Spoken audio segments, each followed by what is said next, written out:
Hey guys, welcome to the first official video for the podcast David Likes to Rant. My name is David, and obviously I'm the host for David Likes to Rant. And I have guests, because why not? This is Chris. Hello guys. You probably heard of. So running back, this is Chris. He is the first guest, and you've probably heard of him from the other audios on Spotify. I have him. Yeah, that's it. That's what's up. And we have Andak. He's an artist. Yes, sir. Andak is an artist. I'm the first timer. He's the first timer. Yes. So we're the three-man gang that we're going to rock your screen. We could rock your world still. I could rock your world still, innit? Anyways, this is the first official David Likes to Rant video, and I believe we're going to do a lot of ranting. So sit back and relax. So enjoy. So guys, the first topic of discussion, just because it's the first video, I was thinking we should talk about personality and temperament. So I made some research and I found out that temperament and personality are usually and often mixed. They're often mixed, and like we mix the time. So let me just give us a little bit of heads up to what temperament and personality are about. So temperament, when we talk about temperament, there are four main types, and we have the sanguine, the choleric, the phlegmatic, and the melancholic. But then there are also different types of personality types, which is introvert, extrovert, and I think many people don't always add ambiverts to it. So introverts An extrovert. and extrovert. So let's just, but no, we'll talk about the three of them first. Oh yes. There's an aquavert. Aquavert? He said pervert. I know pervert, but which one is aquavert? He said ambivert. Ambivert. Yes, like possessing both introverted and extroverted traits. So, what type of personality do you think you have? Well, personally, I think I'm introverted. No, personally, I'm introverted, But I like the idea of being outside. Like, I enjoy staying inside and just chilling and relaxing. Like, you get that. But the thought of also being outside, like, there are certain things I feel like I don't know if you get me. You want to explore? Yeah, exactly. Like, I just want to be in a forest somewhere. I'm just joking. That's calm. The thought of being outside is actually very calm. The only problem is that when I'm outside, I feel like going back inside because it's always rain. So, Chris, what type of personality do you think you possess? Now not possessed. Okay, so I'm very much of an introvert person, and I noticed that because I take time to, when I meet people, like I take time to easily.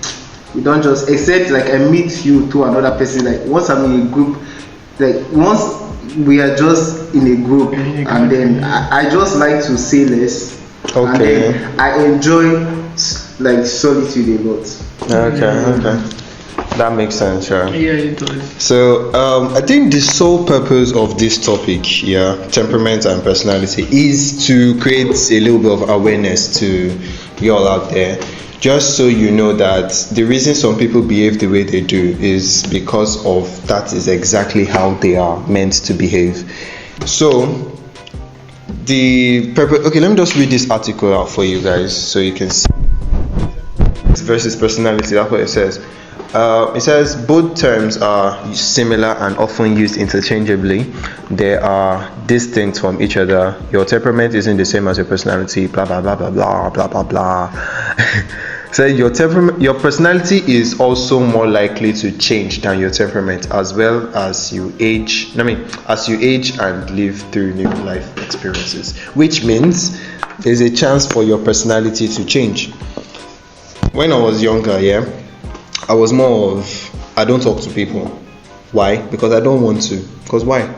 Why should I talk to people? I don't really want to say good day or greetings or all of that. My mom even has to be telling me, you did not greet this person, no, go and greet him. I was like, And I was the opposite. When I was young, I wanted to be everybody's friend. You see? Like if I just meet somebody, I'm like, yo, this guy has to be, or this girl has to be my friend. Like I like to force myself with people, but now it's like, yo, chill, I don't even care about nah, that. it wasn't like that. I never actually felt like wanting like to be like everybody's friend. You just didn't lock yourself up. No, I never did that. I was actually more active when I was growing up. Like, Okay. though, like if you see me outside, and I don't know you, that Yeah. one is a different story because I'll kind of like ignore you. I won't like make my presence. Okay, not like but if pushing I'm in a yourself. gathering where I'm comfortable, like let me say a church or school now. Okay. For example, I could like be lively. I'm always very lively, like Damn, around yeah. people That's- and all that stuff. Yeah. But compared to now, do you notice like you might have changed or something? Yeah, I actually changed a lot. Like after changing environments and all that, okay. I grew up in Delta That's State. true. I know, yeah. So like changing environments, kind of like I didn't know anybody here. I don't know anybody so you have to here. like start afresh. Yeah, and it's kind of hard, but yeah, you get like you cope eventually. And being an introvert is kind of like We'll be fine. But this is, as I said, to create awareness. So there are different types of temperament. I think I said that earlier. There is the sanguine, the choleric, the phlegmatic, and the melancholic. I think later on I'll just explain where each of them fall under either introvert or extrovert. But the sanguine now. Oh, don't forget, there's also ambiverts. People like me that I can be introvert and I can be extrovert. It's just depending on how I feel for the day. I think everybody is an ambivert.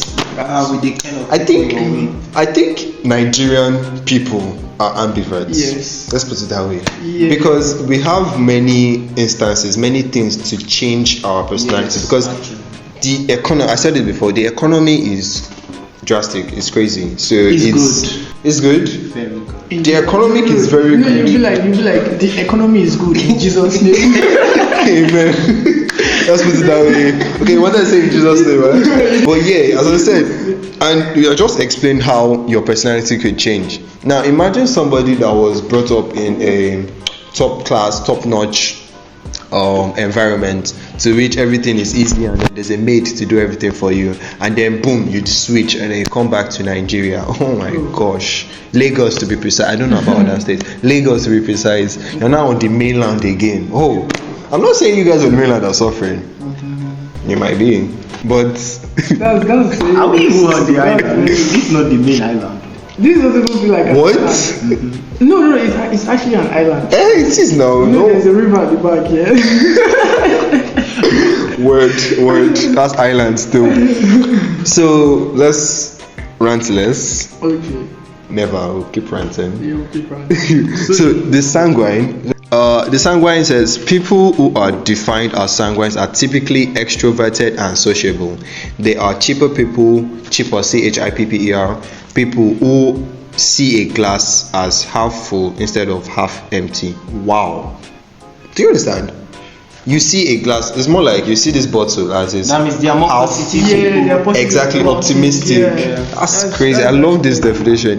Instead of half empty, like me, I would have said it's almost finished. Like I'm not even going to lie. I'm just going to say the water is almost finished. Yeah. But an extroverted or a sanguine, just like it is almost full. So you're being positive, optimistic. I'm not saying I'm always pessimistic, but I dabble just a little bit there and here. So I think that's about sanguine. You guys can make more research if you feel intrigued. Choleric now. This says the defining characteristics of choleric people are dominant and assertive. People who belong to this temperament type are goal-oriented and driven. They are high achievers at work, school, or even play, and are often selected as team leaders. I'm usually selected as team leaders. So I think I'm choleric, so how about you? Me. Do you think you're choleric? Do you think you have signs of cholericism? Cholericism. You don't think so? How about you? Oh, person, I think there was once a time, there was a time, Okay, so it has evolved, but I'm still choleric. I don't know. They said unlike sanguines, choleric people are decisive and can be impatient and stubborn. Jeez, I can't wait Like I always can't wait. Two. I don't know, like I just can't wait. I couldn't wait to remake this video. Like I'm always impatient. That's like what I'm trying to say. I have very low patience level, and it gets to me a lot. It makes me nervous and all Especially in that. basketball. Especially, bro, you need to see me when I reach the court. Like I'm the first to change. Okay, so let's move on to phlegmatic. Oh, sorry. For the choleric, it said they could prioritize achieving set goals over fostering critical social connections and relationships, which means you can be self-centered a It's not lot. necessarily being self-centered now. I just want to use self-centered. So what? No, you can't say self-centered. I think from what you said, it means that the person like he prioritizes no, not themselves. Their self. Goals, like maybe they set their mind to do a certain thing, and then there are plans that kind of like clash with that thing that they want to do. They won't consider that plans and will just go ahead and do what they had already planned to do. Yeah. Yeah, that's what he's saying. But it doesn't mean that they are. It's not No, I'm not saying. Oh, Like you That's get the they are wrong goal word. driven. Like My bad, they are my driven bad, towards my their bad. goal. They don't. So yeah, the phlegmatic, as we were saying, the phlegmatic, it says laid back is the word that's likely to come to mind when encountering a phlegmatic person immediately. Laid back, Laid back means nonchalant. Yeah. Is it nonchalant? Yes, I thought no. you meant more like relaxed. And all. It's the same thing Yes, still. no, like I'm just too relaxed, I'm too calm, but I'm impatient, so I don't know if I'm. But I don't know, the guy. Just let us like you switch. I did spark. Like it's in the spark where Come, my head, come. bro. Like so, it says they are easygoing people who tend to be very empathetic when relating with others. Okay, that's me. No cap. They are dependable and patient people who find comfort in the mundane and routine. No. what? That's you. They put patient there. Oh no! I still you corrected me and said I switch, and I told you I spark. So Okay, I'm both impatient. I feel like mainly There are certain times. I'm more impatient when there's a task at hand, but I'm patient like personally, like within myself, within my spirit, mind and soul, or something like that. I'm impatient. I can wait for. We'll see if I explain it. Your head will shift. So let's.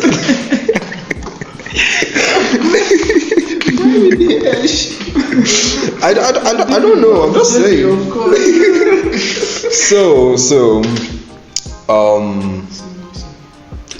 okay, the last heading on this, what's it called, article says, how do I know my temperament?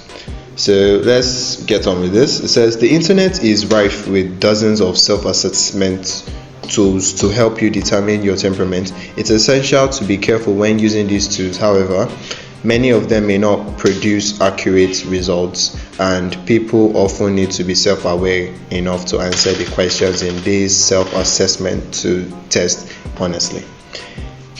What he's trying to say is, if you go to Google and ask Google, how can I know my temperament? Google will give you some tools. No, Google will give you a quiz that you can, Or like a survey or something. or a survey, yes, that you can fill and everything, and then to tell you what type of temperament you are.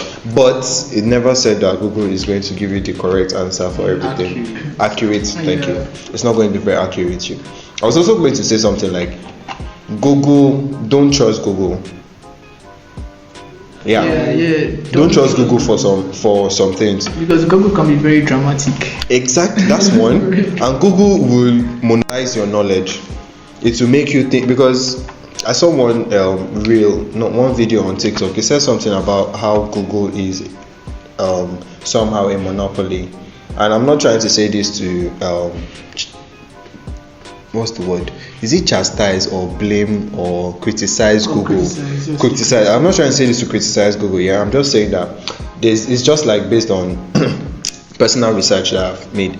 Google is going to make you believe one certain thing. Just like an instance occurred where a friend of mine was celebrating his birthday, then two other friends were trying to wish him a happy birthday. Guess what they did? They went to ChatGPT and then they thought of, like, they asked ChatGPT, like, how can I wish my friend birthday or something? And then the two of them wrote out the same message like saying happy birthday boss, I really wish you the best, blah blah blah blah, and then he said the same thing. So that says something about how it's going to just direct you in one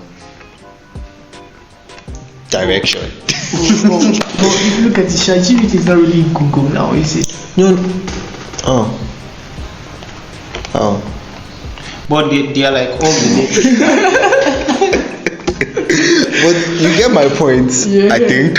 I don't know. Yes, I just use AI or something. you know what? Kind of I'm always here for you, man. So Chris, you were saying something. Chris, say something. I was saying something. Yeah, Say you were something. away. I don't Say know. something. Just say something. Even if you won't say something, say something now. Okay, Say something. It's you know, say something. just anything. Okay, or related to this. Okay, sorry. I think one thing I know about introverted people, I mean, Yeah. that's the word. Yes. Introvert people. Introverted people. Okay, introverted people. Or introverts. Yes, introverts. Mhm. Because I myself am an introvert. They they tend to, whenever you offend them, like if not necessarily offend, Like- or like if they feel there's something, if they know that there's something that is to be addressed, Yes. in their relationship with certain people or group of people, they don't like to address it. They keep it. Oh, that's then- true. That's true. That's something. Like for instance, now me, I'm this kind of person that if you do something very minor that's not so like big as in very offensive to me, and then I know that at least I should tell you so that next time, so that you'll be cautious of that thing. I would not talk about it, but then when I now do something that offends you, and then you maybe that person, for instance, that person is an extrovert, because people that are extrovert, they let out their feelings easily. If that person now like is trying to tell me that okay, this stuff that you're doing, and then I will not be like, no, but you did this stuff and I did not talk about it. Yeah. You understand? And that's not good, because on our own end, because we have every right to talk about it at that particular time that it happened, but we did not. We kept it and waited for the another time, like a wrong time, which like, somebody is trying to correct me of something, and then I will now bring it up to invalidate what they are trying to say. The crazy thing is that they wouldn't have said it if that person didn't get mad. Can you guys should just go straight to the point, please, and tell me you're talking about me. You said a lot of things directed to me. Personally, if we're talking about you, I would say like this guy. No. He's like a cultist when it comes to emotions and stuff. Like, he doesn't really care about your feelings. He cares, but like he will tell you like if you did something, he'll be like, oh, this is Direct. like, Okay, so there was one thing that happened. Yeah, I think that's what he was trying to say, and I didn't go straight to it. Chris and I had like a little misunderstanding, and I didn't voice out the first time it happened. I didn't voice out the second time it happened. I didn't voice out the third time, the fourth time, the fifth time. I don't even remember how many times, but I should know that I didn't voice out. I didn't say anything about it. And it's not because I carried it. I took it to heart. Like, it's more like I just felt like I could overlook it. I'm not going to delve into exactly what happened. No, it's none of your business. So I just decided to overlook it. Just being how do I put it? I see It's whatever. No. The word is not overlooking, because you're overlooking means you're keeping it. yeah. No, I didn't keep it. It was until later that I remembered that it happened. Okay, I that honestly happened. just took it off my mind, overlooked it, and forgot it. Yes, until it happened again. Then I was not like, that's even true. So this happened before, and I brought it up and and then spoke. when I'm trying to bring up something that is important at that particular moment, as in that you just did, Yeah. and then I'm trying to talk about it, and then you now bring up something that I did Before. before. Yeah. You're trying to, at that moment, it's not as if what I did at that time wasn't foul. Yeah. Like it's not as if it wasn't foul, but at that point, bringing it up, you're trying to make what I'm saying not valid. Yes. Make it, I yes, understand. understand. I don't like it, and very ironically, me too, I do it too. Exactly. I do it, but like I'm just addressing it as something that introverts do generally, and it's something Introverts. that, you know. I make a very. I'm not like you guys now. Don't do that. I don't remember what we were saying just now, so I think let me just get to this. And it says, can someone have two temperaments? this part of the article says human beings are diverse and complex individuals. No shit. No single person fits squarely under one particular type. However, you are likely to exhibit behaviors associated with one style primarily. This could be referred to as your dominant temperament. Exactly. So I think that is what we should have gone about. So within the choleric, phlegmatic, melancholic, and sanguine, I don't remember everything I read in all this for, but which do you think you fall under? Which do you think is your dominant temperament? Just for you to think about. It's not my business. So we don't really care, but actually do let us know in the comment section what type of what type of temperament, what do you think is your dominant temperament, and why would you say that? Also, please know that yes, you can change your temperament, you can change your personality. It's not a fixed world we live in. Don't be too uptight, don't be too rigid, be flexible. See this water, it bends. So see you guys in the next episode, and please let us know what you'd like us to talk about next. We'll be willing to comply, right? Yeah. So Don't forget to like and comment and also subscribe as well. yes, don't forget to That's like. the first thing you do. Yeah, subscribe. Hit the subscribe button. Hit the subscribe button down here or Yes, down sir. here. I think it's I don't there. know, I think it's that side. Anyway, You know it's that side. that's it. So hit the subscribe button. Follow for more. No, what the fuck? Sorry. Stay tuned for the next. When you subscribe, you're really cool. That's true. That's You true. just hit the subscribe button. You don't know where it is, but you can find it. Bye, guys. Bye.